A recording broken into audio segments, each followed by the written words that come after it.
Marginal costing. कहाँ use होता है मार्जिनल कॉस्टिंग में? अगर आप देखो ना, मार्जिनल कॉस्टिंग जो है हमारी डेली लाइफ में यूज होता है। अब वो कैसे यूज होता है that we are going to see here. What it says is, it is simple to operate. Marginal costing is simple to calculate, easy to calculate, simple to operate. Then absorption costing, right? Because they do not involve the problems of overhead, apportionment or recovery. पता है हमने overhead पढ़ लिया, हमने overhead के allocation भी पढ़ लिया, अपॉर्शनमेंट भी पढ़ा। वो ओवरहेड का allocation and apportionment and absorption of overhead थोड़ा डिफिकल्ट है, लेकिन मार्जिनल कॉस्टिंग में ये सब बिल्कुल नहीं। It is not there. Overhead को अलग करो, अपॉर्शन करो, प्रोडक्शन सेंटर में करो, सर्विस सेंटर में करो, ऐसा कुछ भी नहीं है। So it is easy to calculate, easy to understand. That's the first advantage merit of marginal costing. The second advantage of marginal costing is that marginal costing it avoids the difficulties of having to explain the purpose and basis of overhead absorption to management that accompany absorption costing. मतलब कि marginal costing को कोई ऐसा explanation नहीं देना पड़ता कि जो ओवरहेड्स हैं वो कितने ओवर एब्जॉर्ब हुए हैं, अंडर एब्जॉर्ब है या ओवर एब्जॉर्ब है, ऐसा कोई एक्सप्लेनेशन देने की जरूरत नहीं है। कोई भी प्रॉफिट के अंदर जो फ्लक्चुएशंस होती हैं they are easy to explain. बहुत आसानी से अगर मेरे प्रॉफिट में बदलाव आया, जैसे मैंने कहा कि एक यूनिट मैंने बनाई है एडिशनल, तो मेरे प्रॉफिट में भी बदलाव आएगा, चेंज आएगा। मेरे अगर आउटपुट लेवल में चेंज आया तो मेरे प्रॉफिट में भी चेंज आएगा। तो बहुत आसान है ये बताना कि मेरे प्रॉफिट में बदलाव क्यों आया, मेरे प्रॉफिट में चेंज क्यों आया। It is easy to explain. Is it okay? Any kind of fluctuation in the profit, it is easy to explain. Is it okay? Right. Number 3, it is easier to make decisions on the basis of marginal cost presentations. For marginal costing का major usage कहाँ होता है? Decision making. अब छोटा सा example मैं अगर आपको बताऊं, अगर एक कंपनी है उस नहाने की साबुन बनाती है, आदिक सोप बनाती है, लाइक फॉर एग्जांपल ऐसे हिंदुस्तान यूनिलीवर, अब वो पांच जो है बैकिंग सोप्स बनाती है जिसमें 5 यू कैन से फ्रेग्रेंसेस है, लेमन है, मस्क है, लिली है एंड सो ऑन। उसमें से उन 5 सोप में से एक प्रोडक्ट बिल्कुल नहीं चलता, इट इज नॉट वर्किंग, तो कंपनी पिकअप नहीं हो रहा, कंपनी कॉस्ट इनकर कर रही है, राइट, प्रॉफिट आ नहीं रहा। अब कंपनी के पास 2 ऑप्शन है, या तो उस प्रोडक्ट को, उस बैकिंग सोप को प्रॉफिट में कन्वर्ट करे या उस प्रॉफिट को डिसकंटिन्यू कर दे, राइट। और डिसकंटिन्यू करके हो सकता है कि नया प्रोडक्ट उसके अंदर प्रोडक्ट लाइन में ऐड कर दे। अब देखा जाए तो ये एक बहुत सिंपल सा कंपनी की यू कैन से स्ट्रैटेजी है कि प्रोडक्ट को कंटिन्यू करना है, डिसकंटिन्यू करना है, कंपनी कोई नया फ्रेग्रेंस लाना है, नहीं लाना है, ये ऑल डिसीजन मेकिंग है। बट ये डिसीजन मेकिंग होगा कैसे? This decision making is done with the help of marginal costing, right? कई बार आप देखते हो कंपनीज प्रोडक्ट्स परचेज कर लेती है, ब्रांड्स परचेज करती है, कंपनीज एक दूसरे को एक्वायर करती है, राइट। सो कई बार क्या होता है, मान लीजिए कि ये पेन बनाना है, अब ये पेन मुझे चाहिए, 2 ऑप्शन है, या तो ये पेन मैं खुद बनाऊं या ये पेन मैं खुद मार्केट से प्रोक्योर करके सप्लाई करूं। Are you getting the point? तो अब ये मेक और बाय डिसीजन है, क्या है? Make or buy decision, whether I should make it, produce it on my own or whether I should procure it from someone and trade. So the trading is just like instead of manufacturer. Now make or buy is again a decision which is being, is the decision making, and who helps the management to take this decision is marginal costing. Is it okay? So marginal costing के application की बात कर रहे हैं। So it is easier to make decisions on the basis of marginal cost. Why? Because marginal cost shows which products are making a contribution and which are not able to recover their cost. कौन सी product ऐसे हैं जो profit कमा रहे हैं और कौन से प्रोडक्ट ऐसे हैं जो अपनी कॉस्ट को भी रिकवर नहीं कर पा रहे। अगर आप फाइनेंशियल अकाउंटिंग की बात करें ना, आपने फाइनेंशियल अकाउंटिंग में प्रोडक्ट वाइज कॉस्टिंग अकाउंटिंग करी है क्या? आपने बैच वाइज अकाउंटिंग करी है क्या? आपने प्रोसेस वाइज अकाउंटिंग करी है क्या? आपने जॉब वाइज अकाउंटिंग करी है, कॉन्ट्रैक्ट वाइज अकाउंटिंग करी है? नहीं करी ना। क्योंकि कंपनी जब अकाउंटिंग करती है, फाइनेंशियल अकाउंटिंग, तो वो इन टोटलिटी करती है फॉर द होल ऑर्गेनाइजेशन। क्या करती है वो? इन टोटलिटी करती है for the whole organisation. Financial accounting वो product wise, batch wise, process wise, job wise, contract wise वो कोई अकाउंटिंग नहीं करती। लेकिन कॉस्ट अकाउंटिंग जो है वो ये सब करती है। प्रोसेस अकाउंटिंग भी करेगी, वो जॉब अकाउंटिंग भी करेगी, वो बैच अकाउंटिंग भी करेगी, वो कॉन्ट्रैक्ट अकाउंटिंग भी करेगी। Are you getting the point? Is it okay? अब जैसे फॉर एग्जांपल ब्रिज बनना है, ब्रिज ऊपर, अब ब्रिज बनाने के लिए कंपनीज बिल्ड करती है, सरकार टेंडर फ्लोट करती है, कंपनीज बिल्ड करती है, बहुत सारी कंपनी है, Larsen and Toubro is one of them, ऐसे बहुत सारी कंपनीज है। तो जब वो बिल्ड करती है तो वो प्रोजेक्ट उन्हें मिलता है, राइट? अब मिलता है, उन्होंने एस्टिमेट किया कि इस प्रोजेक्ट को कॉस्ट आएगा, टोटल आएगा 100 करोड़ रुपया। अब वो 100 करोड़ भी आ सकता है, वो 100 करोड़ से कम भी हो सकता है, वो 100 करोड़ से ज्यादा भी हो सकता है। Are you getting the point? Is it okay? So marginal costing जो है, it helps management in taking such decisions. Is it okay? Clear? Margin costing is essentially useful to management as a technique in cost analysis and cost presentation. Marginal costing जो है management की बहुत help करता है, because ये वो technique है जहाँ पे कंपनी अपने कॉस्ट को एनालाइज कर सकते हैं और कॉस्ट को प्रेजेंट कर सकते हैं। क्योंकि व्हाटएवर कॉस्ट डेटा, जो भी कॉस्ट डेटा कंपनी के पास अवेलेबल है, उसको वो प्रेजेंट कर सकते हैं। ओके, फाइनेंशियल अकाउंटिंग में क्या प्रेजेंट कर सकते थे ऐसा कोई डेटा? प्रोडक्ट वाइज नहीं कर सकते, प्रोसेस वाइज नहीं कर सकते, बैच वाइज नहीं। कभी भी कोई आप प्रोडक्ट खरीदते हो तो वहां पे बैच नंबर लिखा होता है, लिखा होता है ना। जैसे एक बार क्या हुआ, कंपनी एक कार बना रही थी, कार बनाया और वो कार डेलिवर हो गया, उस कार के स्टीयरिंग में प्रॉब्लम आया। तो क्या आया, एक पब्लिक न्यूज आया न्यूज़पेपर के अंदर कि उस कंपनी ने उस बैच से रिलेटेड जितनी कार्स मार्केट के अंदर निकाली थी, उन सब कस्टमर को बोला कि भाई ये कार के स्टीयरिंग में प्रॉब्लम है, you have to give it back to us so that we can rectify the error. Otherwise वो कैसे पता लगाएंगे कि कौन सी कार के अंदर प्रॉब्लम है, कौन सी कार में इश्यूज है?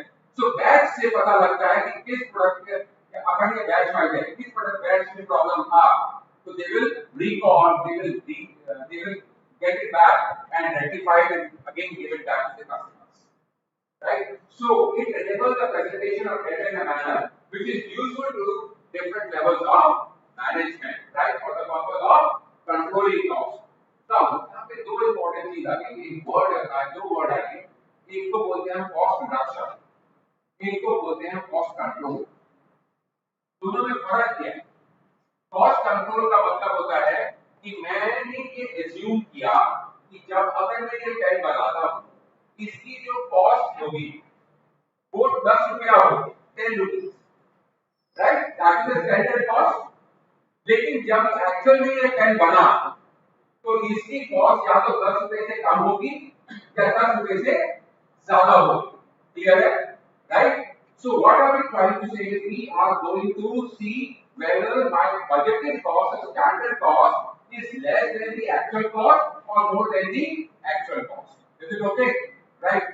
जब हम कंपैरिजन करते हैं एक एक्चुअल कॉस्ट को बजटेड कॉस्ट या स्टैंडर्ड कॉस्ट से, तो क्या निकलता है? डेविएशन निकलता है। क्या निकलता है? डेविएशन, जिसको वेरिएंस बोलते हैं, राइट? और वो वेरिएंस और जो डेविएशन है उसका हम एनालाइज करते हैं कि भाई ये कॉस्ट में कम आई तो क्यों कम आई, और ज्यादा आई तो क्यों कम ज्यादा है। We need to analyze it, right? तो उस एनालिसिस के बाद what we do, we take remedial measures। फिर हम उसके बाद क्या करते हैं? remedial measures करते हैं। अगर मेरी कॉस्ट ज्यादा आती है तो मैं उस कॉस्ट को क्या करना चाहूंगा? कंट्रोल करना चाहूंगा। क्या करना चाहूंगा? कंट्रोल। तो कॉस्ट कंट्रोल में क्या होता है? कंपैरिजन होता है एक्चुअल कॉस्ट का किसके साथ? स्टैंडर्ड कॉस्ट के साथ, बजटेड कॉस्ट के साथ, so that we can derive the variances, we can know the deviations, and we can work upon it, analyze them, and take some remedial measures so that we can control the cost. लेकिन cost reduction में comparison नहीं होता। There is no comparison between the actual cost and standard cost. It is just कि हमें एक unit के cost को reduce करना है, reducing the cost of production cost per unit that is what you call cost reduction, उसी को cost reduction बोलते हैं। कॉस्ट कंट्रोल में कंपैरिजन होता है, कॉस्ट रिडक्शन में ऐसा कोई कंपैरिजन होता है नहीं होता है? नहीं होता। Is it clear? Understood? Right? Okay, so so cost control technique is बहुत important. Margin costing, it helps in controlling the cost of the product or services rendered. Next, future profit planning of the business enterprises can well be carried out by margin costing. Marginal costing helps the management in plan their future profit, in plan their future profit. Is it okay? हमें देखो क्या profit होगा क्या नहीं होगा उसको plan करने के लिए मार्जिनल कॉस्टिंग मैनेजमेंट की हेल्प करता है। So the contribution ratio, marginal cost ratios, they are calculated and they ascertain the change in the level of selling, in the change in the selling price or variable cost, etc. So marginal costing is an important tool in profit planning. In profit planning, is it okay? Is it clear? Right. Next, when a business concern consists of several units and produces several products, and evaluation of performance of such components can well be made with the help of marginal cost. Dabur एक company ऐसी है जो FMCG company है, fast moving consumer goods बनाती है। 365 दिन होते हैं साल में, उसके 365 से ज्यादा प्रोडक्ट है, राइट? और आप एक बात ये भी बहुत इंपॉर्टेंट है, you want to comment, you want to go. So Dabur के अंदर एक प्रोडक्ट बनाने में कितने इंग्रेडिएंट्स यूज होते हैं? अगर मैं बात करूं डाबर च्यवनप्राश की, और अगर आप उसका ऊपर का कंपोजिशन देखोगे, you will find 20, 30, 40 components being added to make Dabur chyawanprash, right? Similarly, Hajmola बनाने के लिए you see the composition, what all composition has been used, कितनी मात्रा में कौन सा ingredient यूज हुआ है, right? Raw material यूज हुआ है, so what we call it the material mix. What we call it is a material mix. कितने materials को mix करके एक final product करना है, understood? Right? So what it says is कि एक company के अंदर it consists of several units, produces many products, और एक प्रोडक्ट को बनाने में कितने रॉ मटेरियल लगते होंगे, तो उन रॉ मटेरियल का स्टॉक रखना, कितना स्टॉक है, कितने में परचेज हुआ, कितना पर यूनिट लग रहा है, राइट? Is it okay? वो सारा जो कंपोजिशन है वो कौन रखता है? Marginal cost. Is it okay? Right? So what it says, and evaluate the performance of such component can well be made with the help of marginal costing. Is it clear? Understood? Next, it is helpful in forecasting. Marginal costing helps करता है management की, like I said, future profit को plan करता है कि हमें आने वाले समय में कितना प्रॉफिट चाहिए, राइट? कई बार क्या होता है जब हम अपना बिजनेस स्टार्ट करते हैं ना, एवरी स्टार्टअप पहले साल में प्रॉफिट नहीं कमाता, राइट? जब कभी आप कोई प्रोडक्ट इंट्रोड्यूस करते हो मार्केट में, जरूरी नहीं है कि आपने जब इंट्रोड्यूस किया तो आपको उसके ऊपर प्रॉफिट हो जाए। तो फर्स्ट आप लोगों को पता होना चाहिए कि प्रोडक्ट लाइफ साइकिल होती है, पीएलसी बोलते हैं, उसकी 4 स्टेज होती है। पहला, इनफैक्ट 5 स्टेज होती है। पहला डेवलपमेंट, प्रोडक्ट को डेवलप किया जाता है, राइट? जब तक प्रोडक्ट डेवलप नहीं होगा तब तक उसे मार्केट में आप इंट्रोड्यूस नहीं कर सकते, राइट? तो प्रोडक्ट का डेवलपमेंट होता है, फिर इंट्रोडक्शन होता है। Second stage is introduction. जब वो मार्केट में इंट्रोड्यूस हो जाता है तो उसके बाद वो क्या होता है? ग्रो होता है। ग्रो क्यों होगा? जब उसको पब्लिक लोग उसे एक्सेप्ट कर लेंगे उस प्रोडक्ट को, right? They like the product, they like the FMCG, taste अच्छा लगा, पैकेजिंग अच्छी लगी, क्वालिटी अच्छी लगी, प्राइस ठीक था, कंपनी और कोई उससे बेटर प्रोडक्ट अवेलेबल नहीं था मार्केट के अंदर, राइट? उसके बाद वो मैच्योरिटी में पहुंच जाए। तो पहले डेवलपमेंट, फिर इंट्रोडक्शन, फिर ग्रोथ, फिर मैच्योरिटी, राइट? एंड फिर डिक्लाइन। अब पॉइंट ये है, अब जैसे फॉर एग्जांपल अमूल बटर है, Amul butter is the only butter which is normally, अगर आप देखो पूरे भारतवर्ष में किसी भी कोई भी चले जाओ, you will get Amul butter. सारा अगर आपको बात करनी है ना तो यू कैन गो आउट। आप मॉर्निंग में 9:15 बजे संडे खराब करके क्लास के अंदर आप बात करने के लिए आए तो मुझे बताइए। It is better you should sit at home, नहीं तो बाहर लगा के बैठो प्लीज। मैं अभी भी बोल चुका हूँ this subject is not easy, बहुत बैक आती है इसके अंदर।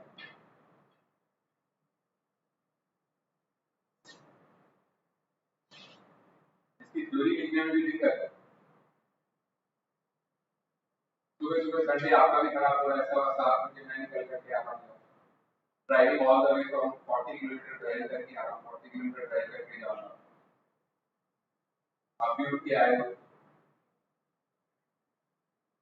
और अगर आपको लगता है कि क्लास इंटरेस्टेड नहीं है आपके लिए, you are not getting anything, it is better you go out. Compulsory नहीं है, ड्यू का बेस्ट पार्ट ये है, you are not liking the professor, you are not liking the class, you go out. No compulsory attending class. मैंने तो attendance की वैसे भी दे दी है, आप क्या करने वो दूसरे कॉलेजेस के अंदर होता है जहाँ अटेंडेंस का क्राइटेरिया होता है 75% अटेंडेंस चाहिए। You can come anytime, you can go anytime. That is also acceptable in Delhi University. We did it. When I did my BCom honors in Delhi University, तब ऐसा नहीं था। My first class used to happen at 8:40. 12:40 पे मेरी class खत्म हो जाती, 12:40, 8:40 to 12:40। उसके बाद ICWL करना था। I have to go to ICWL. तो देखो वहां पे बैठ करके रात भर पढ़ता था, रूम लेकर के रहता था हमारे समाज मंदिर के अंदर। तो my class finishes at 8:30 in the night and I have to catch a bus to reach to Arya Samaj मंदिर because 10 बजे के बाद अगर द्वार बंद तो मुझे बाहर ही सोना पड़ेगा।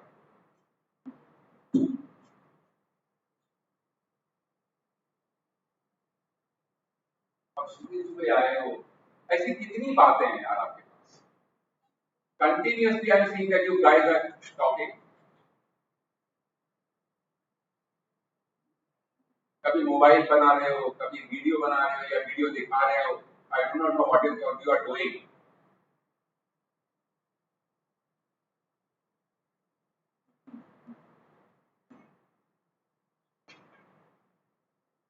ये लाइव है and you see what I am talking and everyone outside this classroom is seeing this.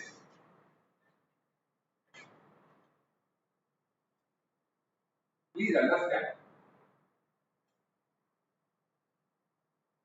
So this method helps in forecasting. Like I said, profit planning कर सकते हैं हम इससे, हम अपने प्रॉफिट को इंक्रीज कर सकते हैं, बेहतर कर सकते हैं। अगर मैं कैपेसिटी यूटिलाइजेशन में अपनी मशीन को रन कर रहा हूँ या ऑपरेट कर रहा हूँ और मुझे पता है कि ये मेरी प्लांट की कैपेसिटी इससे ज्यादा है और मैं 60% पे ऑपरेट कर रहा हूँ जबकि मेरा प्लांट 80% पे ऑपरेट कर सकता है, तो I will try every effort to make my plant operate at 80%, produce more, right? Okay, and generate more profits. तो ये केवल मार्जिनल कॉस्टिंग में हो सकता है। Financial accounting is what historical in nature. Financial accounting क्या है? Historical in nature. आपने पिछले 1 साल में जो किया उसको क्या करते हो? कोलेक्ट करते हो सारी इंफॉर्मेशन को, कंपाइल करते हो और उसको प्रेजेंट कर देते हो in the form of financial statement. भैया हमने पूरे साल भर में ये हमारा टर्नओवर था, ये हमारे एक्सपेंसेस थे, ये हमारा प्रॉफिट है, ये हमारा लॉस है, ये हमने एसेट्स ऐड करे, इतनी लायबिलिटी हमने लोन बोरो किया, इतना लोन रीपे किया। That's it.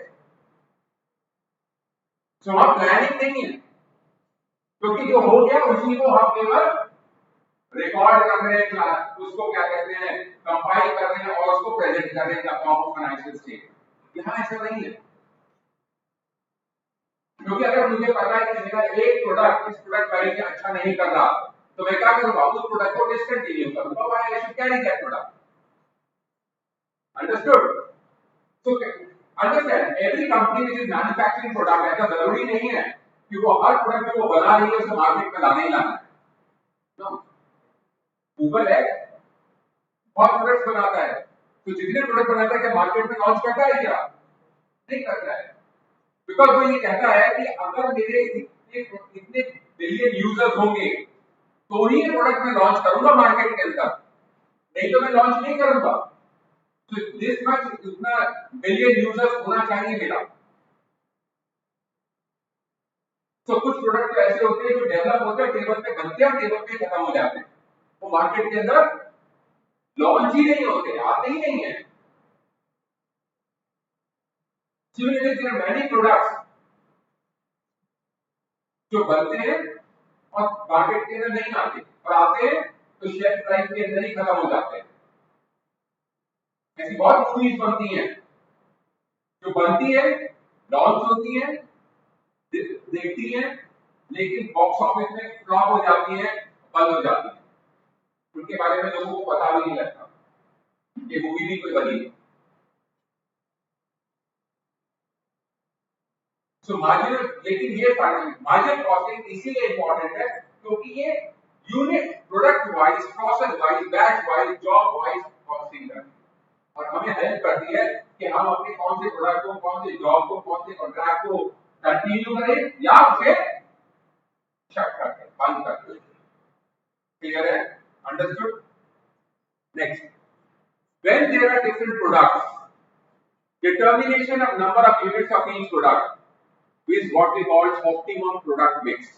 It is made with the help of marginal costing. एक कंपनी, like I said, एक प्रोडक्ट लाइन है, अच्छा एक प्रोडक्ट को बनाने में एक मटेरियल लग सकता है, दो भी लग सकते हैं, चार भी लग सकते हैं, पांच भी लग सकते हैं। अब उस प्रोडक्ट के अंदर कितना मिक्स होना चाहिए बनाने में, तो अगर कंपनी सोचिए कि एक प्रोडक्ट को बनाने में 10 you can say raw material use होता है, तो 5 प्रोडक्ट बनाओगे तो कितना रॉ मटेरियल यूज होगा? You will have a number of raw materials which are being used to manufacture a particular product, right? So what it says is that when the company is producing different products, so the different determination of number of units of each product is what you call an optimum product mix. मतलब मेरे पास 5 unit है, 5 product है, मेरे को किसका कितना product बनाना है, manufacture करना है, वही तो ऑप्टिमम प्रोडक्ट मिक्स होना चाहिए, because I need to have a profit on all those 5 products which I manufacture. Is it okay? Is it clear? Optimum product mix का मतलब है कि जितने प्रोडक्ट बना रहे हो उन सब को कोलेट करके कंपनी को क्या होना चाहिए? प्रॉफिट होना चाहिए, और जिस प्रोडक्ट मिक्स पे प्रॉफिट होगा वही आपका ऑप्टिमम प्रोडक्ट मिक्स होगा। Is it okay? That would be the great combination. That would be the great combination. Understood? IPL match होता है, एक टीम होती है, जब टीम अपनी एक जब डिक्लेयर करते हैं मैच के लिए टॉस होने के बाद ये प्लेयर खेलेगा, ये player, because that is the right combination. अगर वो कॉम्बिनेशन में गलती है, मान लीजिए पिच बहुत स्पिन वाली पिच है and you keep fast bowlers, you will lose the match. और अगर वो फास्ट बॉलर्स की पिच है and you keep spinners, you will lose the match. अगर आपको लगता है कि टीम में ड्यू पड़ेगा, then you always keep a fast bowler instead of a spinner. अगर ड्यू नहीं पड़ेगा, you always, तो जैसा पिच होगा वैसा टीम का कॉम्बिनेशन होना चाहिए, only then you can win the match. Similarly, यहाँ पे भी यही है, जब प्रोडक्ट मिक्स आप करोगे तो आपका प्रोडक्ट मिक्स ऐसा होना चाहिए कि company should be able to earn profit on those products which the company is manufacturing. Is it okay? Clear है? Right. Next, optimal sale mix, sales of each and every product to get maximum profit, it can be determined with the help of marginal costing. मतलब एक तो sales mix भी और एक product mix भी, ये कौन हेल्प करता है कंपनीज को? मार्जिनल कॉस्टिंग करती है कि कितना, अगर मैं 5 प्रोडक्ट बना रहा हूं तो किसका कितना माल बेचना चाहिए, वो सेल्स मिक्स हो गया, किसका कितना माल बनना चाहिए, वो प्रोडक्ट मिक्स हो गया। अंडरस्टूड? क्लियर है? राइट? तो ये कौन हेल्प करता है? मार्जिनल कॉस्टिंग हेल्प करता है, कितना माल बनना चाहिए, कितना माल बिकना चाहिए किस प्रोडक्ट का, that's very important, right?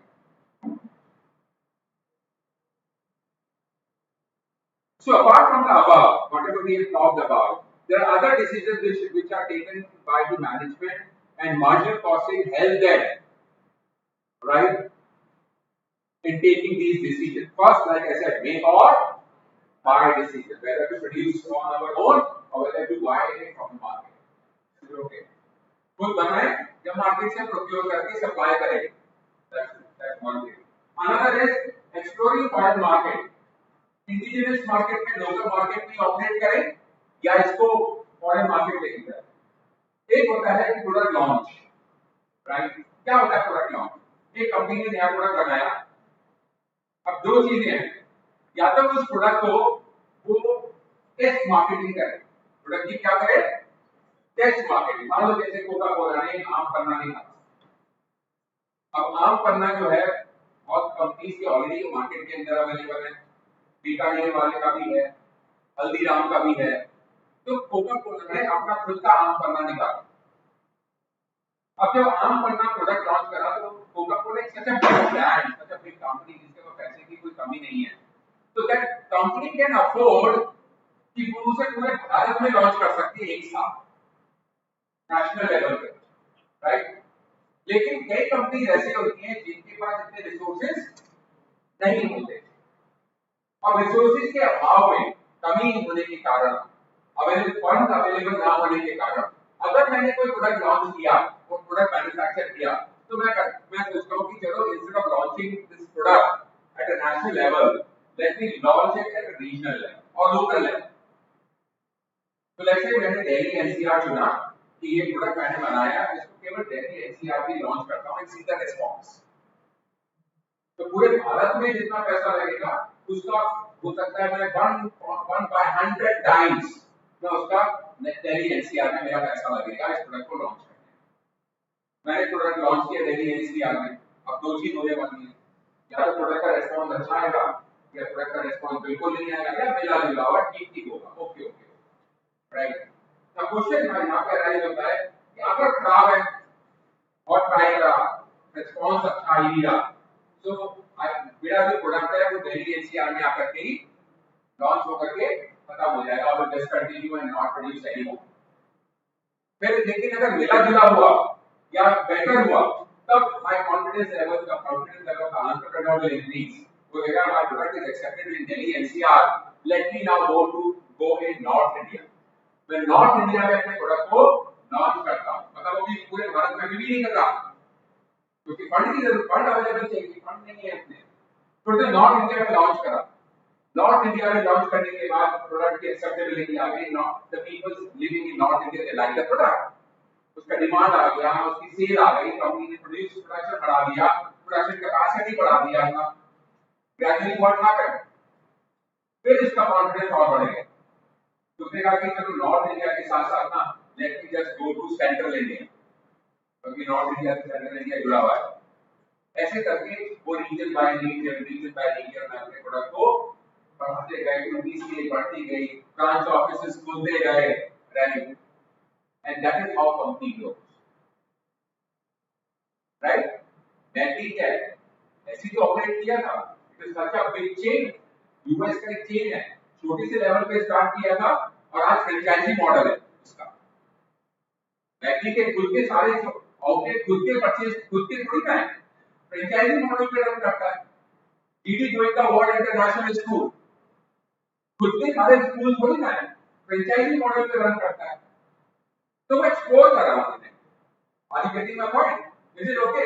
Chaayos है फॉर एग्जांपल, एक छोटे से लेवल पे स्टार्ट किया था, आज उसके पता नहीं पूरे भारत में कितने आउटलेट्स हैं.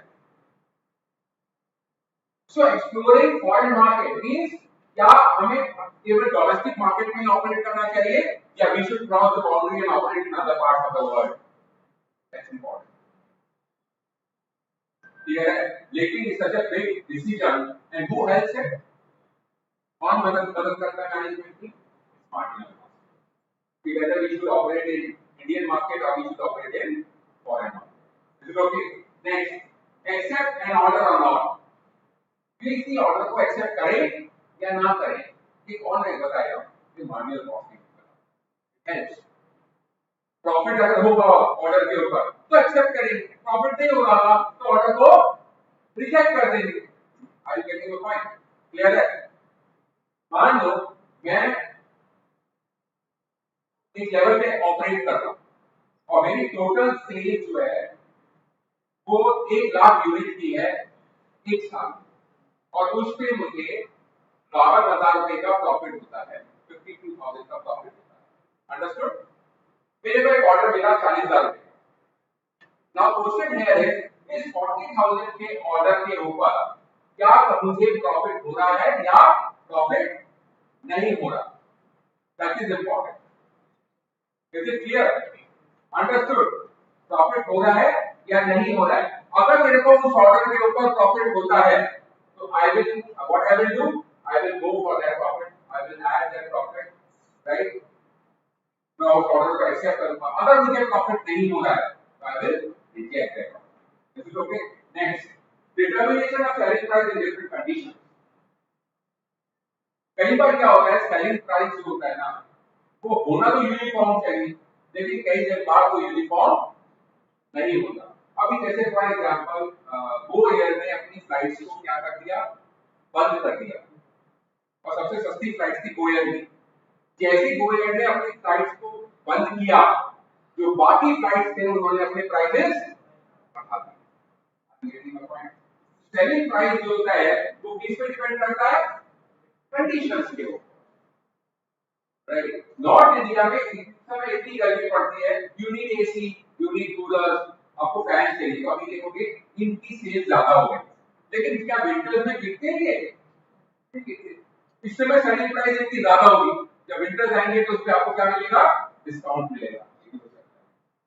तो सेलिंग प्राइस जो है वो किस पे डिपेंड करता है? डिफरेंट कंडीशंस के ऊपर। कौन हेल्प करता है ये? Marginal costing. Replace one product with some other product, this is also help by marginal costing. मैं एक पर्टिकुलर प्लांट को ऑपरेट कर रहा हूं, मेरे पास एक पर्टिकुलर प्लांट है, टेक्नोलॉजी है, उस टेक्नोलॉजी से मैं एक पर्टिकुलर प्रोडक्ट बनाता हूं, राइट? और मार्केट के अंदर एक और नया प्रोडक्ट अवेलेबल है, लेटेस्ट टेक्नोलॉजी अवेलेबल है, इससे मैं दिन महीने की 10,000 यूनिट बनाता हूं। लेकिन अगर ये टेक्नोलॉजी मैं लेके आता हूं या ये प्लांट लेके आता हूं, इससे ऑलमोस्ट मेरी जो प्रोडक्शन है वो 2.5 टाइम्स बढ़ जाएगी। मतलब 10,000 से सीधे कितनी हो जाएगी? 25,000 units I will be able to produce more, I will be able to cater more demand, my sales will go up, my profits will also go up, right? So अब replace करना चाहिए या नहीं चाहिए, ये कौन बताया? हेल्प करता है मार्जिनल कॉस्टिंग। तो marginal costing help the management decide whether to replace it or not. Okay, similarly जैसे मैंने एक और छोटा सा एग्जांपल लिया था, प्रोडक्ट लाइन। 5 प्रोडक्ट बनाते हैं, एक प्रोडक्ट अच्छा नहीं कर रहा, उसे रिप्लेस करना चाहिए या नहीं करना चाहिए नए प्रोडक्ट से? क्या उसको बिल्कुल डिसकंटिन्यू कर देना चाहिए? ये कौन हेल्प करता है? Marginal costing. Is it okay? Clear है? Understood? Optimum utilisation of labour and machine hours, ये भी मार्जिनल कॉस्टिंग हेल्प करता है कि जो भी आपके मशीन आवर्स है, जो भी आपके मशीन आवर्स है, जो भी आपकी लेबर है, उसका ऑप्टिमम यूटिलाइजेशन हो रहा है या नहीं हो रहा है। That is also help by marginal costing. It helps management in taking whether the resources which are available with the company are being put to the best use or not, right? Next, evaluation of alternative choices। हमारे पास बहुत सारे choices होते हैं, उसका evaluate करना, right? वो भी marginal costing help करता है। इसे लोग मान लेते हैं एक कंपनी है, वो एक लेवल पे ऑपरेट कर रही है, there another company to which is operating at another level. अभी दोनों कंपनी मर्ज होना चाहती है, मर्ज हो के नई कंपनी फॉर्म हो या ना मर्ज हो, ये ऑल्टरनेटिव है अवेलेबल कंपनीज के पास, तो उसको ये इवैल्यूएट करना है। इसको क्या नाम? Understood, right? सब contract sum of the production process not, या जो प्रोडक्शन प्रोसेस होता है उसमें सब कॉन्ट्रैक्ट होता है। जैसे मान लेते हैं एक ब्रिज बनाने का कॉन्ट्रैक्ट मिला लार्सन एंड टूब्रो, और लार्सन एंड टूब्रो ने क्या करा, उस कॉन्ट्रैक्ट को सबमिट कर दिया, किसी और को दे दिया। उसने बोला कि अच्छा ये 5 किलोमीटर, अब ये पूरा का पूरा जो फ्लाईओवर है ना, ये करीब होगा 15 किलोमीटर का, और 15 किलोमीटर का वो खुद भी बना सकते हैं या वो उसको 5-5 किलोमीटर में 3 सब कॉन्ट्रैक्ट भी कर सकते हैं। Are you getting the point? Clear है? सो ये सब कॉन्ट्रैक्ट करना चाहिए या नहीं करना चाहिए, this is again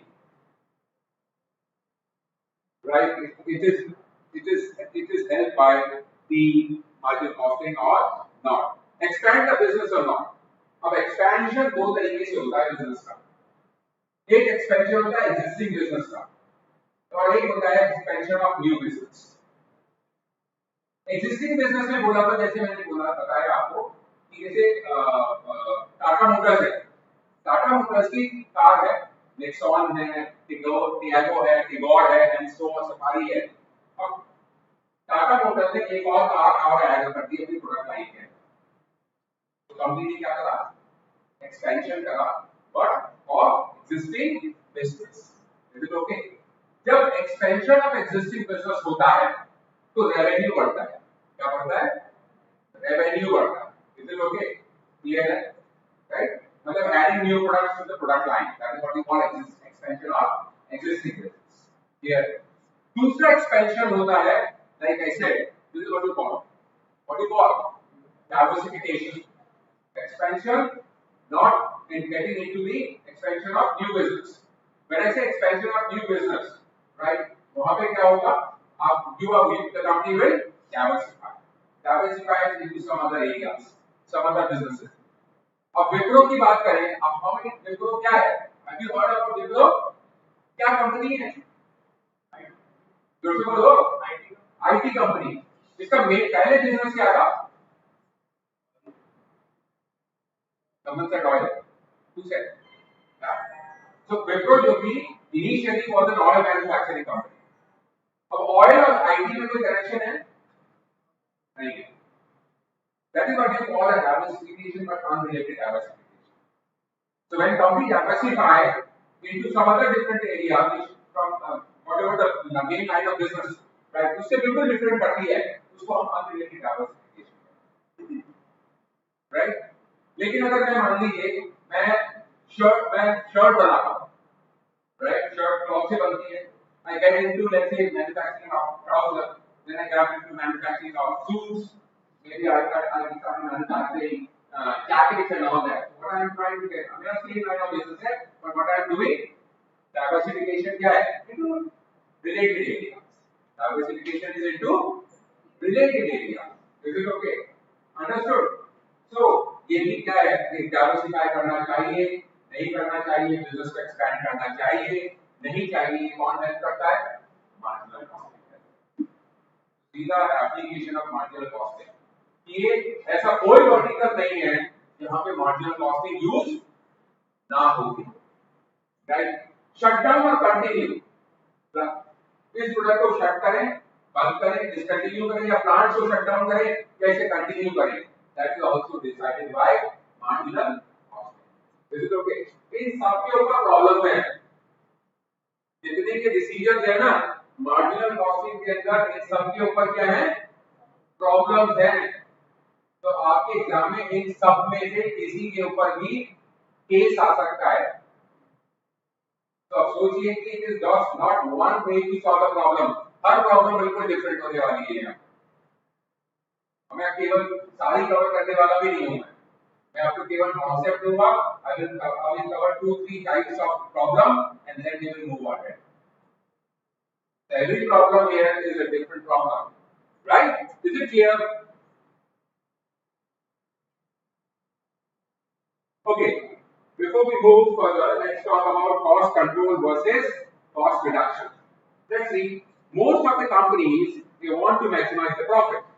her company किसके लिए काम करती है? Profit maximization के लिए काम करती है. Clear है? Right. Which is possible by decreasing the production cost. Profit बढ़ाना है तो क्या करना पड़ेगा? Production cost को कम करना पड़ेगा. Clear है? Right. For this purpose, company के पास दो टूल्स हैं जिससे वो अपनी कॉस्ट को क्या कर सकता है? कम कर सकता है. पहला कॉस्ट कंट्रोल, दूसरा cost reduction. Cost control is a technique which makes available the necessary information to the management that actual costs are aligned with the budgeted cost or not. Company ने बोला जैसे हर साल सरकार बजट लेके आती है और उस बजट में अलाइन होना चाहिए. पूरे एक साल में बजट है, एजुकेशन के ऊपर इतना है, राइट, साइंस एंड टेक्नोलॉजी के ऊपर इतना है, एग्रीकल्चर के ऊपर इतना है, माइनिंग के ऊपर इतना है, इंफ्रास्ट्रक्चर के ऊपर इतना है, ट्रांसपोर्टेशन के ऊपर इतना है, सरकार ने बजट एलोकेट कर दिया। और पूरा एक फाइनेंशियल ईयर है जो पोर्टफोलियो मिनिस्टर है, जो उस पर्टिकुलर डिवीजन, उस पर्टिकुलर पोर्टफोलियो के जो मिनिस्टर है, उनको पता है कि मेरे को 1 लाख करोड़ रुपया खर्च करना है पूरे एक फाइनेंशियल ईयर के अंदर, राइट। नितिन गडकरी जी को पता है कि मेरे को पूरे आने वाले 1 साल के अंदर 2 लाख करोड़ रुपए खर्च करना है, मेरे को हाईवेज बनाने हैं, एक्सप्रेसवेज बनाने हैं, मेरे को ब्रिजेस बनाने हैं, मेरे को अंडरपास बनाने हैं, ऑल दैट, ये सब काम मुझे करने हैं। अब 2 लाख करोड़ में वो 2 लाख रुपए करोड़ भी खर्च कर सकते हैं, उससे कम भी हो सकता है और उससे ज्यादा भी हो सकता है। अंडरस्टूड? इज इट क्लियर और नॉट? अंडरस्टूड? वो बजट एलोकेशन है, बजट एलोकेशन के बजट एलोकेट किया, कम करा तो भी प्रॉब्लम है और ज्यादा किया तो भी प्रॉब्लम है। सरकार जवाबदारी मांगती है मिनिस्टर से कि भाई जब हमने आपको इतना एलोकेट कर दिया था तो आपने इतना काम क्यों किया, राइट। और ज्यादा और करा तो प्लीज उसका स्टेटमेंट ऑफ अकाउंट दीजिए कि आपने कहां का प्रोजेक्ट में कितना कितना स्पेंड किया, और अगर एक्सेस हो गया तो एक्सेस क्यों हो गया। So you have to have a reason for everything. Is it okay? कहते हैं ना पुराने जमाने में गल्ला होता था, लोग बैठते थे, अगर मेरे पास 100 में 25 पैसे मेरे फिजिकल अवेलेबल है ना मेरे गले में, तो मेरी बुक्स में 100 रुपीस 100.25 होने चाहिए। 100 रुपीस से काम नहीं चलेगा और 100.50 से भी काम नहीं चलेगा। वो बोलेंगे कि भाई 25 पैसे कम कैसे हो गए, 25 पैसे ज्यादा कैसे हो गए। It has to be my book balance and my physical balance should match. Is it okay? It should be equal. That is what accounting is all about. मतलब ये नहीं कि 100 में 50 रुपए बचे, 50 में पता नहीं किसी को कम दिए होंगे, बच गए, ज्यादा हो गया, बढ़िया है। और अगर कम हो गए तो पता नहीं किसको फिर दिन भर हवाओ दिमाग, या 25 पैसे पता नहीं मेरे कहां ज्यादा चले गए, किसको मैंने ज्यादा दे दिए, तो उस विचार में लग गए, बीपी बढ़ गया उससे। So accounting is very specific thing. So cost reduction दूसरी टेक्निक है which is used to save the unit cost of the product without compromising its quality. ये बहुत जरूरी है। कॉस्ट रिडक्शन का मतलब कॉस्ट रिड्यूस करना तो है, but not at the cost of quality. Quality तो आपको मेंटेन करनी पड़ेगी। अब अमूल बटर है, अमूल बटर आज से सालों से है, and it is the only butter which is always sold in the market. आप जाओगे आप क्या मानते हो, अमूल बटर दे दोगे, राइट। क्या उसने भी पैकेजिंग पे बहुत पैसा खर्च किया है क्या? उसकी पैकेजिंग को ब्यूटीफाई किया है, राइट? कुछ भी नहीं किया। आज वो गद्दे के डब्बे में आता है, अंडरस्टूड? वो गद्दा गल भी जाता है, खत्म भी हो जाता है, बट वी नेवर ऐसा नहीं करते यार इसकी पैकिंग बड़ी खराब है तो चलो क्या कहते हैं हम अमूल बटर बना ले।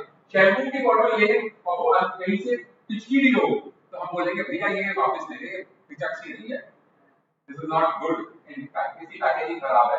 जबकि हमें पता है कि अंदर जो रॉ मटेरियल है उसको कोई फर्क नहीं पड़ा, बस स्टिल विल नॉट बाय। लेकिन अमूल बटर हम भी मिल पाए, अंडरस्टूड, राइट। पॉइंट है कि कॉस्ट रिडक्शन कैसे हो सकता है। कॉस्ट रिडक्शन होता है हम जो यूनिट ऑफ जो प्रोडक्ट बना रहे हैं उसकी यूनिट कॉस्ट को रिड्यूस करना होता है, but not compromising on the quality part. Quality degrade नहीं करना चाहिए। क्वालिटी पे अगर डिग्रेड करोगे तो you will lose customer. Customer lose करोगे तो कस्टमर जैसे यूज करोगे तो बिजनेस लॉस होगा, बिजनेस लॉस होगा, अल्टीमेटली आपकी सेल्स गिरेगी, सेल्स गिरेगी तो आपके प्रॉफिट्स भी गिर जाएंगे। Understood?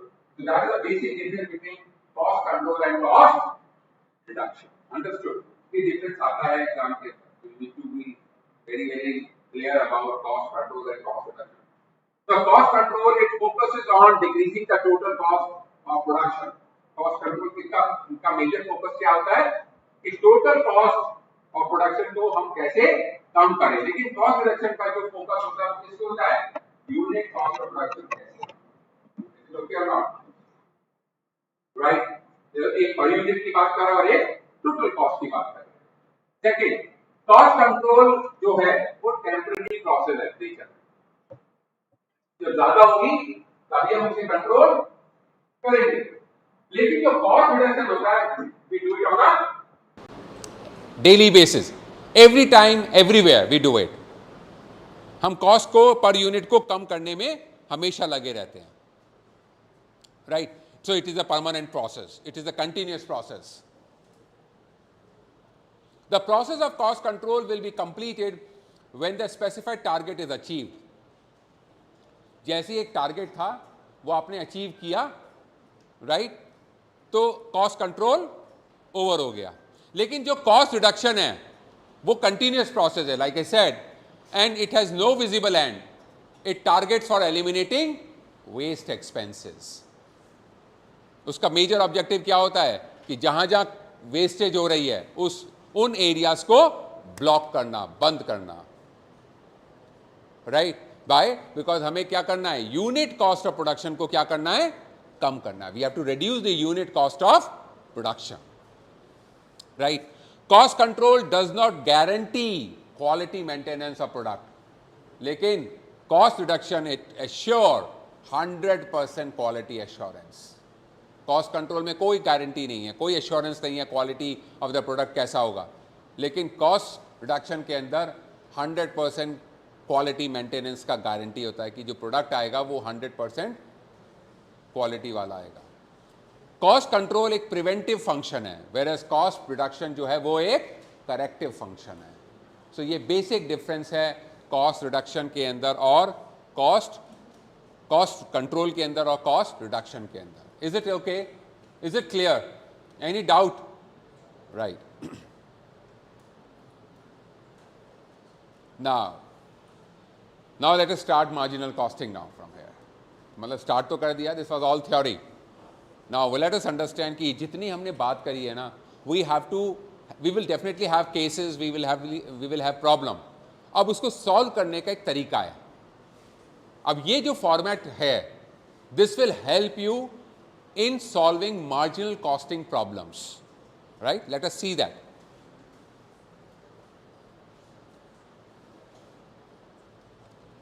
Okay, what you are seeing here, पहले ये particulars, ये जो format है ये important है। इस format में 3 columns हैं। पहला column particulars column है, the second column is a per unit column and the last column is a total amount column। और ये तीनों columns important है।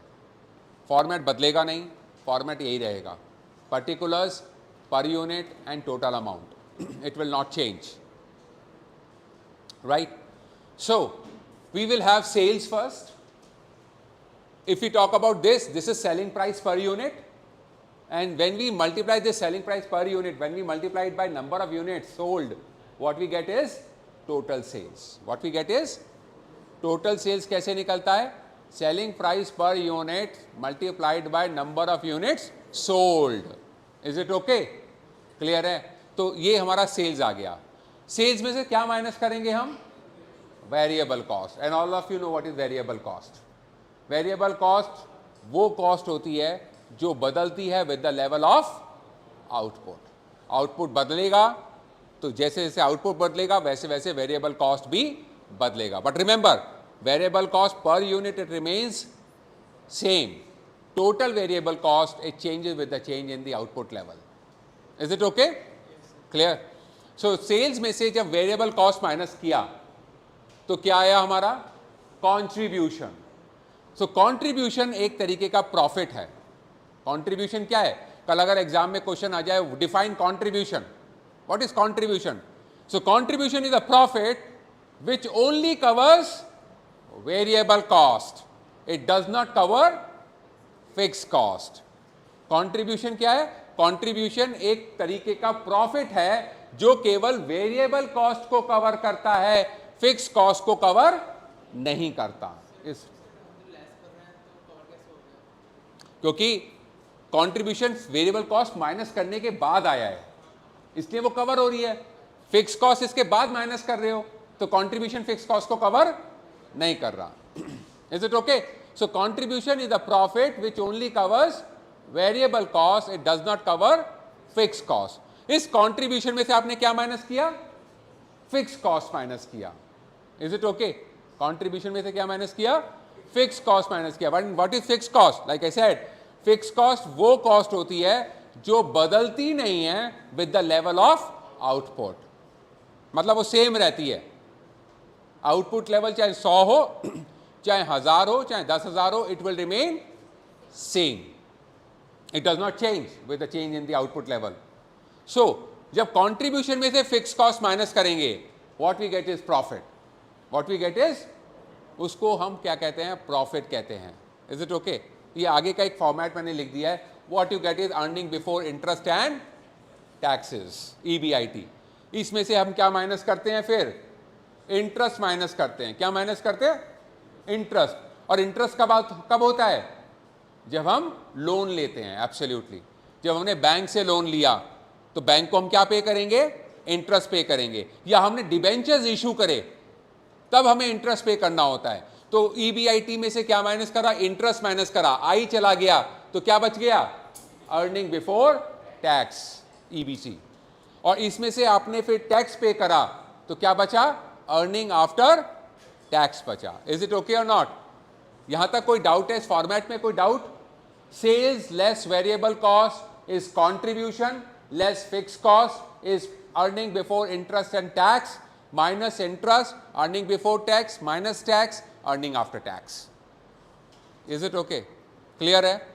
ये फॉर्मेट ध्यान रखना please.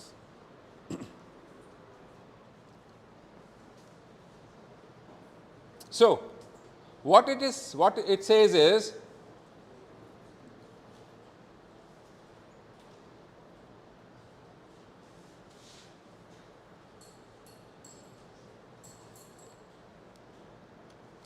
contribution, EBIT, EBT, EAT, they are all different types of profits. ये सब profits हैं, अलग अलग भाषाएं हैं, अलग अलग टर्मिनोलॉजीज हैं, but they are all profits. Contribution is a profit which only covers variable cost, like I said. Interest हमेशा लोन पे होता है, डेट पे होता है, और टैक्स जो होता है वो आप अपनी इनकम के ऊपर पे करते हो। Tax is paid on the income. Is it okay? यहाँ तक कोई डाउट? किसी को कोई डाउट है? Okay. So now this is what we are going to learn. Contribution,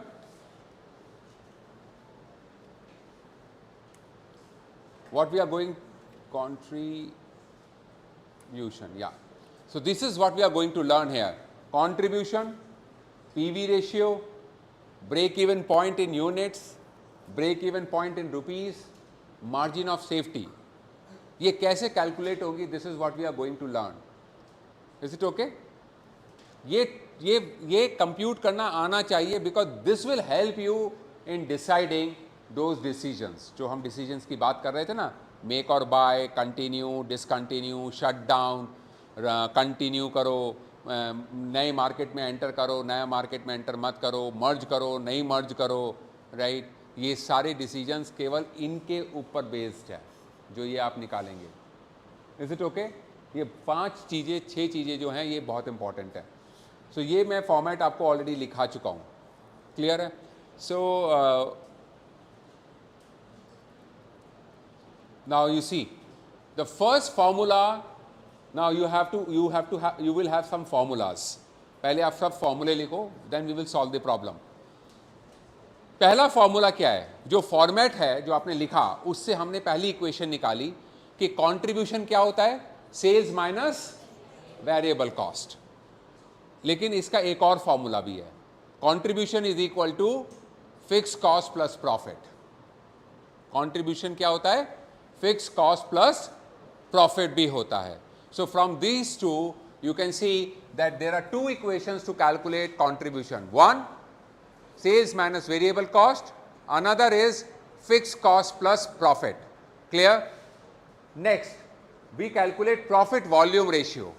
Profit volume ratio, we call it PV ratio. ये PV ratio बहुत, this is a very important tool which helps the management in taking decision, right? And what is the formula to calculate PV ratio? Total contribution upon total sales into 100. Percentage में निकलता है ये, total contribution upon total sales into 100. Is it okay? इसका एक और formula भी है, अगर मैंने यहां पे टोटल वैल्यू ली, अगर जो न्यूमरेटर में लिया वही मैंने डिनोमिनेटर में लिया, यहां मैंने टोटल लिया तो यहां पे भी मैं क्या लूंगा, टोटल लूंगा। Is it okay? इस फॉर्मूले में मैंने पर यूनिट लिया, अगर मैंने न्यूमरेटर में पर यूनिट लिया तो यहां पे डिनोमिनेटर में भी मैं क्या लूंगा, पर यूनिट। तो ये टोटल कंट्रीब्यूशन था, यहां कंट्रीब्यूशन पर यूनिट हो गया, यहां टोटल सेल्स था, यहां सेलिंग प्राइस पर यूनिट हो गया। So the another formula to calculate PV ratio is contribution per unit divided by selling price per unit multiplied by 100. Is it okay? Is it clear? That's the second formula to calculate PV ratio. Now another formula, third formula to calculate PV ratio. Change in profit upon change in sales into 100. That's the third formula to calculate PV ratio. That is change in profit upon change in sales into 100. Is it okay? Is it clear? Right?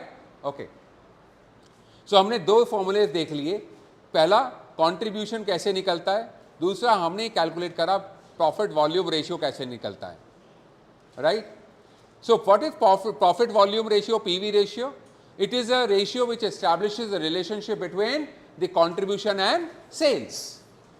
Clear? Okay.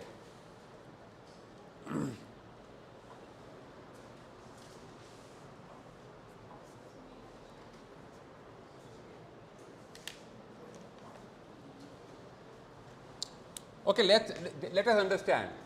We have sales, let's say 100 rupees. We have sales rupees 100. From here, what we will subtract? Variable cost.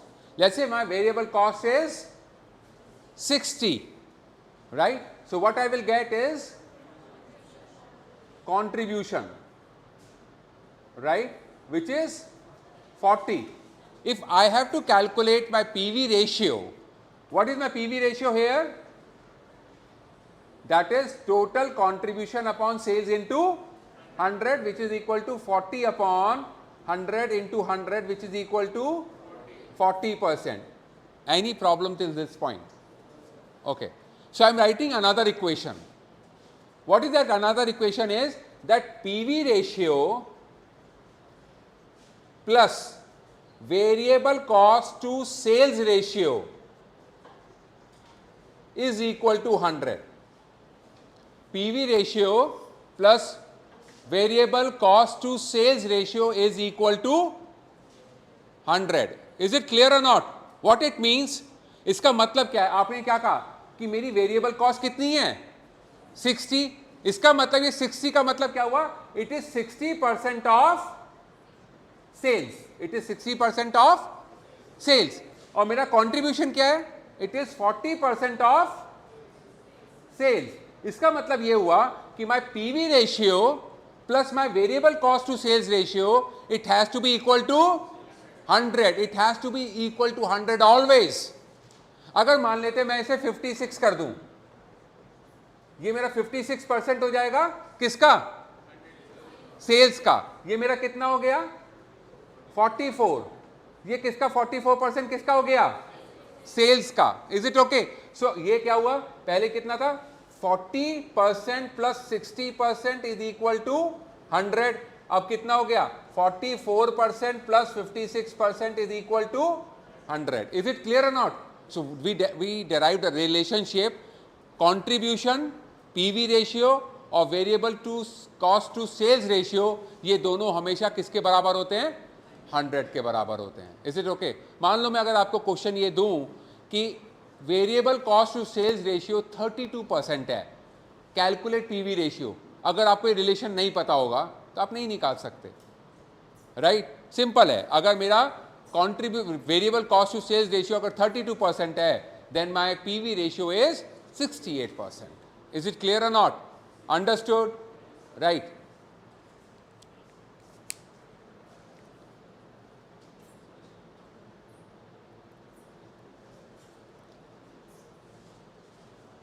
So what it says, any increase in contribution means that there is increase in profit only because fixed costs are assumed to be constant at all levels of production and are not covered by contribution.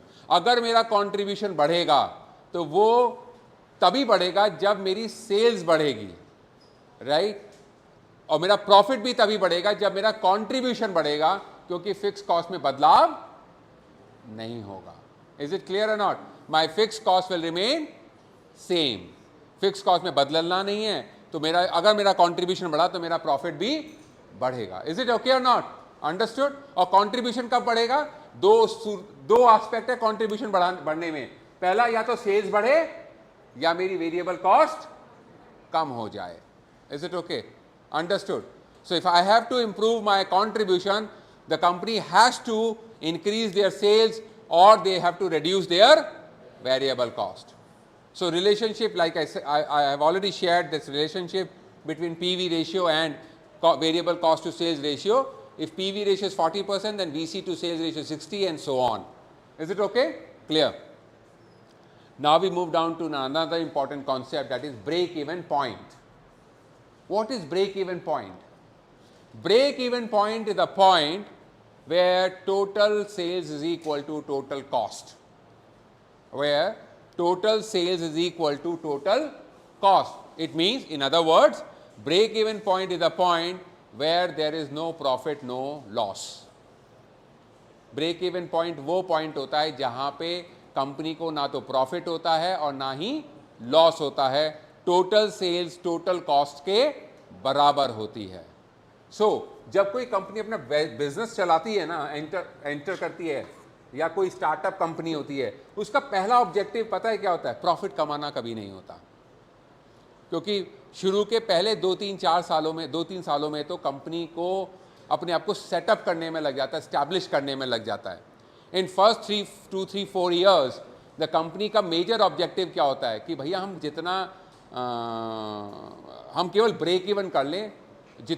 हमने अगर break even कर लिया तो हम survive कर जाएंगे in a longer time, in a longer period. लेकिन अगर हम ब्रेक इवन नहीं कर पाए, अगर it is the loss making unit, पहले साल नुकसान हुआ कोई प्रॉब्लम नहीं है, बट सेकेंड ईयर में थोड़ा प्रॉफिट होना चाहिए, थर्ड ईयर में थोड़ा प्रॉफिट, ROI आना चाहिए, रिटर्न ऑन इन्वेस्टमेंट. पहले साल में नहीं भी आया तो कोई इशू नहीं है, लेकिन सेकेंड ईयर थर्ड ईयर में भले ही चाहे 1% का ROI आए, 2% का ROI आए, बट ROI आना ज़रूरी है. लेकिन अगर लॉस हो गया तो आप ज़्यादा सालों तक कंटिन्यू नहीं कर पाओगे. You have to shut down your venture, right? So that is very important. So break even point is a no profit no loss situation. That is where a company neither earn profit nor incur loss. Is it okay? Now, so a company reaches break even point. कब पहुंचती है break even point? जब उसका TR उसके TC के बराबर हो जाता है, टोटल रेवेन्यू टोटल कॉस्ट के बराबर होता है, तब वो ब्रेक इवन पॉइंट पे पहुंचती है. क्लियर है? अंडरस्टूड? क्लियर है? Now how do we calculate it? How do we calculate break even point? दो तरीके हैं ब्रेक इवन पॉइंट को कैलकुलेट करने के. एक ब्रेक इवन पॉइंट कैलकुलेट होता है यूनिट्स में, दूसरा ब्रेक इवन पॉइंट कैलकुलेट होता है रुपीस में. क्लियर है? एग्जाम में अगर आपको ब्रेक इवन पॉइंट कैलकुलेट करने को आता है, और अगर आप दोनों तरीके से कैलकुलेट कर सकते हैं तो दोनों तरीके से करिएगा. अगर आप एक तरीके से कैलकुलेट कर सकते हैं तो एक तरीके से कैलकुलेट करिएगा. So it is mandatory that you should, if in case if you are able to calculate by using both the formula, use both the formula and calculate break even point. नहीं, थोड़ा different आएगा. पहला units में है, दूसरा rupees में है. So break even point in units, the formula to calculate break even point in unit is fix cost divided by contribution per unit. Fix cost divided by contribution per unit. That is how we calculate break-even point. Is it okay? The second one, break-even point in rupees. To calculate break-even point in rupees, there are two formula. One, break-even fixed cost divided by PV ratio. That's the first one. Fixed cost को किससे divide करो? PV ratio से, जो आपने calculate करा है, right? दूसरा, जो आपने break-even point in units निकाला, उसकी multiply selling price per unit से कर दो. The answer will be same. The answer will be same. Is it okay? Will see it in the examples. right? So there are two formulas to calculate break even point, or two ways to calculate break even point. One, break even point in units, another is in break even point in rupees. Break even point in units, fixed cost divided by contribution per unit. Break even in rupees is fixed cost divided by PV ratio, or break even point in units multiplied by selling price per unit. Is it okay? Clear hai? All right. Now, you will get a problem where you have to find out कि company को इतना profit चाहिए. Company question क्या कहता है, हमें इतना profit चाहिए तो कितना प्रोडक्ट बेचें, कितनी यूनिट सेल करें. अंडरस्टूड? मैं बोलता हूं कि मुझे 5,000 रुपये का प्रॉफिट चाहिए तो मुझे कितना माल बेचना पड़ेगा ये 5,000 रुपये प्रॉफिट कमाने के लिए.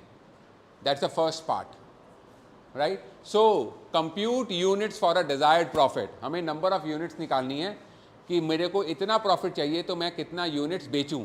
उसका फॉर्मूला क्या है? Fix cost plus profit divided by contribution per unit. Is it okay? Clear? Right? तो ये किसका फॉर्मूला वैसे अगर देखा जाए तो पीवी रेशियो का.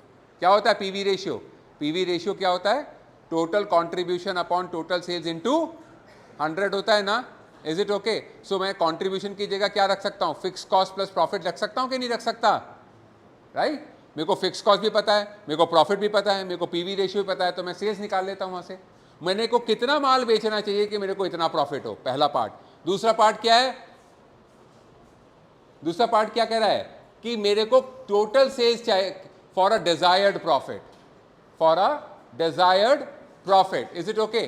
टोटल से number of units to be sold for a desired profit. So fix cost plus profit divided by PV ratio. दोनों तरीके से हम क्या कर सकते हैं, अपना कैलकुलेट कर सकते हैं number of units sold and total sales both in rupees and both in units. Any doubt till this point? Clear है? ये फॉर्मूला बना उन्हीं फॉर्मूले से जो आपने ऑलरेडी पहले फॉर्मूले लिखे थे, right? Last but not the least in this is margin of safety. Margin of safety क्या होता है? मान लेते हैं मेरी break even sales, total sales जो है, my total sales is 1200, my break even sales is 800. So my margin of safety is 1200 minus 800 which is equal to 400. Is it okay? Margin of safety का मतलब है कि company को इस level पे तो ब्रेक इवन करना है, राइट? और कंपनी का जो टोटल सेल था वो 1200 था, मतलब ब्रेक इवन सेल से ज्यादा. तो ब्रेक इवन सेल्स और टोटल सेल्स में जो डिफरेंस होता है उसको कहते हैं मार्जिन ऑफ सेफ्टी. अगर मैं बोलूं कि ये 1180 है ब्रेक इवन सेल, कंपनी का टोटल सेल्स, तो मार्जिन ऑफ सेफ्टी क्या हो गई? बहुत टाइट हो गई. कितनी हो गई? बहुत ही ज्यादा टाइट हो गई. यहां पे मतलब ब्रेक इवन तो कंपनी करी 1180 पे और 1200 का माल बेचा है. बिल्कुल मार्जिन ऑफ सेफ्टी बिल्कुल बहुत जरा सी है. कई बार ऐसा भी हो सकता है कि ये हो जाए 1200 एग्जैक्टली. इसका मतलब क्या मार्जिन ऑफ सेफ्टी है? नहीं है. इसका मतलब चांसेस ऐसा भी हो सकता है कि आने वाले समय में कंपनी का मार्जिन ऑफ सेफ्टी हो ही ना, कंपनी को क्या हो जाए? लॉस हो जाए. Are you getting my point? So margin of safety is it is the difference between total sales and break even sales. Clear? और दूसरा फॉर्मूला क्या होता है? Net profit upon PV ratio. That is the second formula to calculate margin of safety, that is net profit divided by PV ratio. Is it okay? That's the second way of calculating margin of safety. Any doubt in all these formulas which we have discussed right now? है? हाँ, profit ही है एक तरीके से, मतलब company का cushion है. Better, अगर जितना मार्जिन ऑफ सेफ्टी ज्यादा होगा कंपनी के लिए उतना ही बेटर होगा. यस. सो या किसमें ई और एफ में क्या फर्क है? देखिए, पहले में केवल हम क्या करें कि कितना माल बेचें यूनिट्स में कि मुझे इतना प्रॉफिट हो जाए. दूसरा क्या है? रुपीज में मैं कितना माल बेचूं कि मेरे को इतना प्रॉफिट हो जाए. पहला यूनिट्स में है, दूसरा रुपीज में है. That's the only difference. ये मैं ऑलरेडी आपको बता चुका हूँ. I have already shared this information. Let me just share it again. The difference between variable cost and fixed cost. Variable cost per unit बदलता नहीं है, fixed cost per unit बदलता है, right? Fixed cost per unit जो है वो बढ़ता है अगर यूनिट ऑफ प्रोडक्शन घटती हैं, तो there is an inverse relationship between fixed cost per unit and the level of output. Variable cost total amount में बदलता है as the level of output changes, the total variable cost also changes in total amount. Fix cost in total amount it does not change, it remains same, right. माल बनाने से पहले variable cost zero होती है, लेकिन fix cost होती है अगर आप माल ना भी बनाओ तो. मान लेते हैं ये मेरा प्लांट है और ये प्लांट रेंटल है, मैं को इस पर क्या पे कर रहा हूँ, रेंट पे कर रहा हूँ, और अभी प्लांट एस्टैब्लिश हो रहा है, तो क्या कोई वेरिएबल कॉस्ट है यहाँ पे मेरी? नहीं है. मेरी क्या है? फिक्स कॉस्ट है. सो जब तक कंपनी प्रोडक्शन नहीं करेगी तब तक वेरिएबल कॉस्ट नहीं होगी. एमसीक्यू में आ सकता है कि क्या कंपनी की वेरिएबल कॉस्ट होगी अगर कंपनी माल बना रही है? यस और नो. सो माल नहीं बना रही तो वेरिएबल कॉस्ट नहीं होगी, माल बना रही है तो वेरिएबल कॉस्ट होगी. That is what is written. Variable cost is zero before the goods are produced, finish cost is there whether goods are produced और not. Is it okay? Rent तो pay करना है, चाहे मैं यूनिट बिल्कुल भी ना बनाऊं. रेंट जो जिससे मेरे जो लैंडलॉर्ड है मेरा, वो रेंट लेना छोड़ देगा. मान लो मैंने एक घर रूम किराए पे लिया दिल्ली यूनिवर्सिटी में रहने के लिए, और मैं रेंट पे रह रहा हूँ फॉर एग्जाम्पल, मैं उसका 7-8 हज़ार रुपये महीना पे करता हूँ. मान लो एक महीने के लिए मैं घर चला गया, तो लैंडलॉर्ड मेरे से रेंट नहीं लेगा क्या? वो लेगा, क्योंकि मैंने रूम खाली थोड़ा ना किया है. Whether I stay in that room और not, I have to pay the rent. Similarly the company they have to pay the rental whether they produce और not. Is it okay? Example क्या है? Direct material, direct wages, direct expenses, ये सब क्या है? Variable cost है. Is it okay? So cost of raw material, wages which are paid to labor, ये है rent paid, interest paid, insurance paid, ये सब क्या है? आपकी fixed cost है. ये इसका डायग्राम है. जैसे जैसे लेवल ऑफ आउटपुट बढ़ेगा वेरिएबल कॉस्ट भी बढ़ेगी, लेकिन फिक्स कॉस्ट में क्या आता है? जैसे what ever the level of output is, your variable cost will remain same, it does not change. Is it clear और नॉट? समझ में आ गया? This diagram is clear, these two diagrams. Right. So this is the basic difference between variable cost and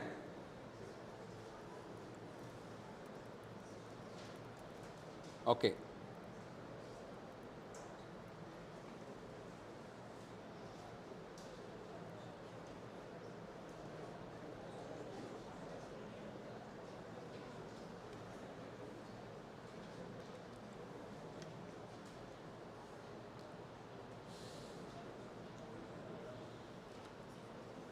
Now this is a problem. There is a sports material manufacturing company, and this is the information which which is being shared. Sales 1 lakh units the company has sold. The total sales is 1 lakh. Variable cost is 40,000. Fixed cost is 50,000. This is the basic information given to you. So total sales in unit is 1 lakh, total sales in rupees is 1 lakh, variable cost is 40,000 rupees and fixed cost is rupees 50,000. Is it okay? Clear? ये basic information है which you can write in your notebook, right? Now what you have to calculate now?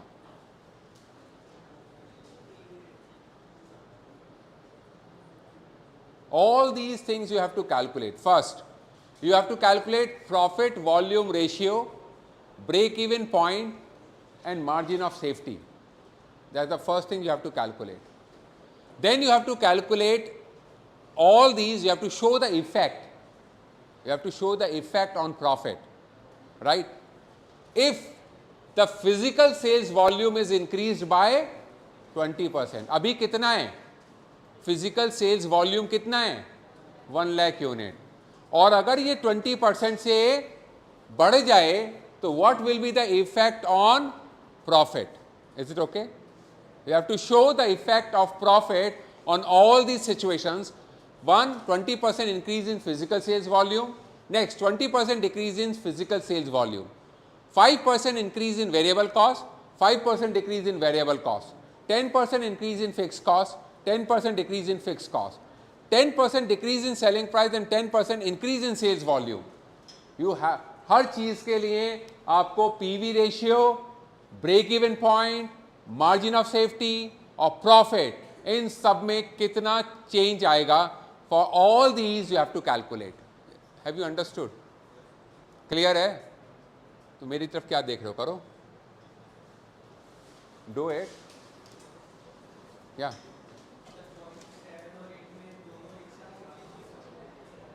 7 और 8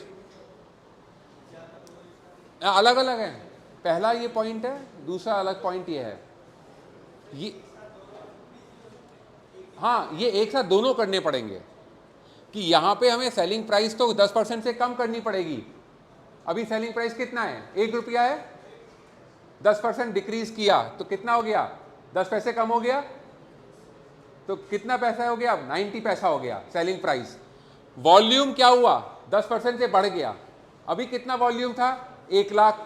10% से बढ़ाया तो कितना हो गया? 1,10,000. तो सेलिंग प्राइस इज 90 पैसा, volume is 1,10,000.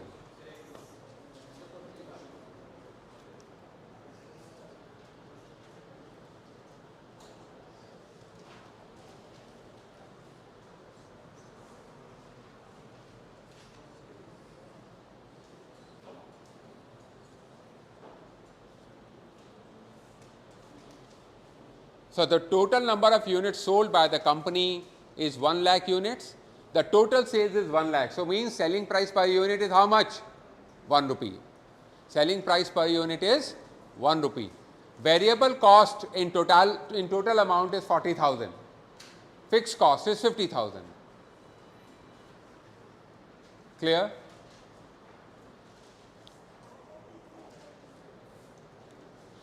Please pass on the attendance sheet wherever it is. Attendance sheet pass on कर दीजिएगा. बीबीए की अलग है और बीएमएस की अलग है, चेक कर लीजिएगा.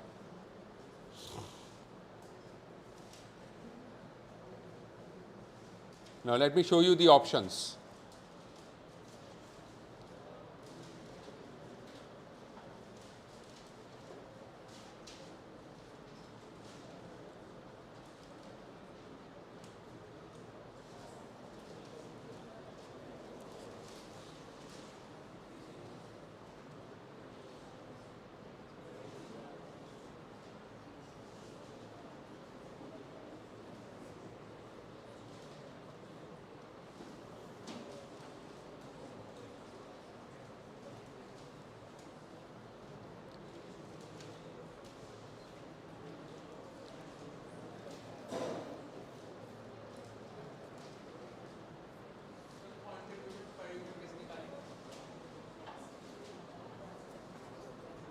ओके, आपको ये फॉर्मेट बनाना, ये क्वेश्चन करने से पहले फॉर्मेट बनाना ज़रूरी है. For the first A point, ये मेरा पर यूनिट है, ये मेरा टोटल अमाउंट है, right?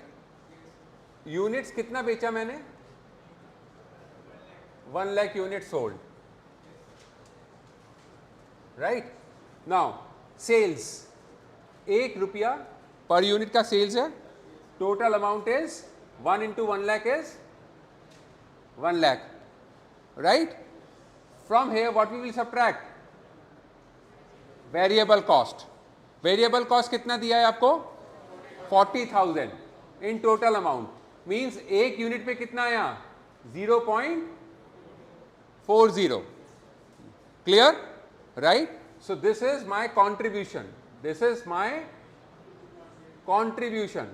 That is 0.60. Right, and this is 60,000. From here what you will subtract? Fixed cost. How much is the fixed cost? 50,000. 50,000 means this is 0.50, right? So what is the profit here? profit is 0.10 and this is 10,000. Is it okay? Right, this is the first thing which you have to make. Then part A. Part A क्या कहता है? Profit volume ratio निकालो. आप कोई भी choose ले लो, चाहे ये लीजिए चाहे ये लीजिए, your answer will be same, right? So what I said, profit volume ratio is total contribution divided by total sales into 100. My total contribution is 60,000.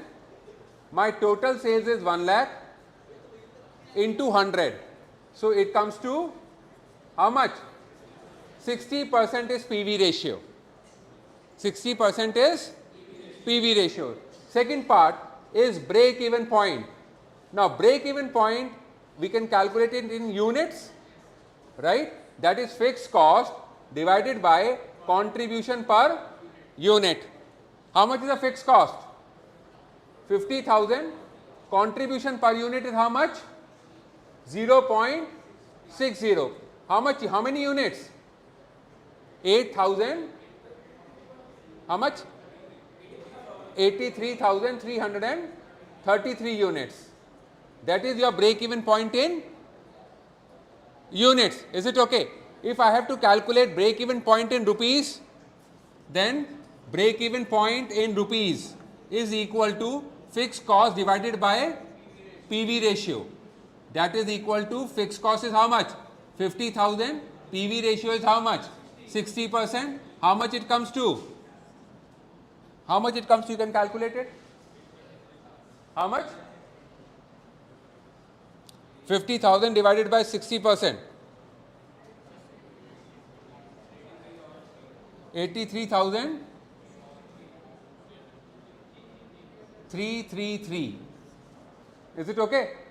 Right? And then you can calculate margin of safety. Margin of safety क्या होगा? Total sales minus break even sales. Total sales minus break even sales. Is it okay? Clear? That's the first part. और हर बार आपको जो है उसमें ये बनाना mandatory है. In every part you have to make this format and then you calculate it. Is it clear? ये चार चीजें आपको निकालनी है. PV ratio, break even point in rupees and margin of safety. That is equal to total sales minus break even sales, which is equal to rupees 1 lakh minus rupees 83,333, which is equal to rupees 16,667.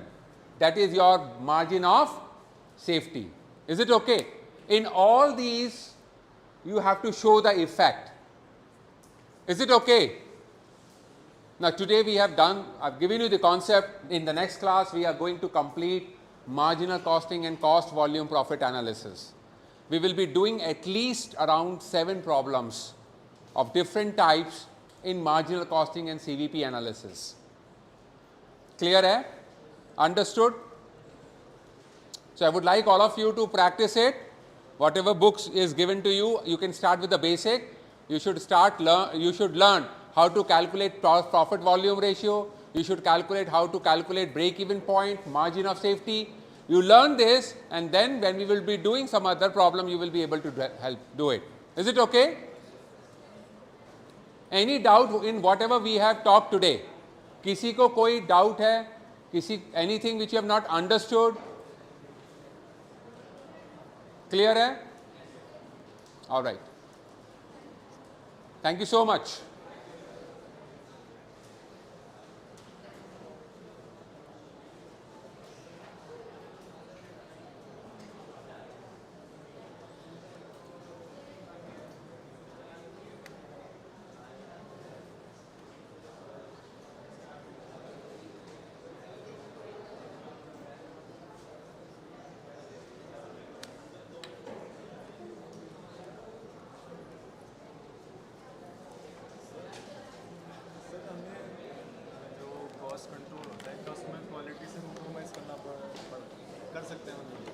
ऐसा तो कहीं भी नहीं कर सकते. Quality से क्यों compromise करोगे? बट कॉस्ट रिडक्शन के वो ये आपने बता दी कि इसमें तो 100% है। आप यूनिट पर यूनिट मान लो मुझे तुमसे माल सस्ता मिल रहा है ना, लेकिन मैं तुमसे माल सस्ता तो ले लूँ लेकिन तुम मेरे को ख़राब क्वालिटी दूँ, ऐसा होता है ना नॉर्मली, राइट। तुम्हारा ये मेरे को 1 रुपया माल 1 रुपये पर किलो दे रहे हैं माल, आपने बोला सर मैं आपको 80 पैसा किलो दे दूँगा, लेकिन इनका माल बेटर है तुम्हारे माल से बेटर, तो पॉइंट आ गया कि मेरे को माल सस्ता तो मिल रहा है लेकिन क्या मैं कॉम्प्रोमाइज़ कर सकता हूँ क्वालिटी पे? That is what I am talking about. Lot of books बेटे कॉस्ट अकाउंटिंग की। कोई ऐसी हो जो क्या कहते हैं उसकी एक्सप्लेनेशन मतलब आसान सी दी हो जो समझ में आ जाए, ऐसे मतलब उसमें कोई आज समझ में आ गया, हाँ ये वाली तो आ गई समझ में आ गया ना, तो ऐसे समझ में आ जाएगा। बट अगर यहाँ समझ में आ जाएगा ना तो तुम कोई भी बुक उठा लो तुम्हें समझ में आ जाएगा। एस एन महेश्वरी की उठा लो, महेश्वरी आती है, महेश्वरी मित्तल आती है, वो हाँ वो ठीक है किताब, उससे पढ़ लो। कोई वोरा की भी मैंने सुनी है, कोई वोरा की है, हाँ वो भी एंडी वोरा नहीं, एंडी वोरा तो शायद लॉ की है, नहीं वोरा MN वोरा या ML वोरा कुछ करके आती है, अरोड़ा, हाँ ML अरोड़ा ऐसे कुछ आती है। Attendance sheet second one please, हैं ये BBA की है, BMS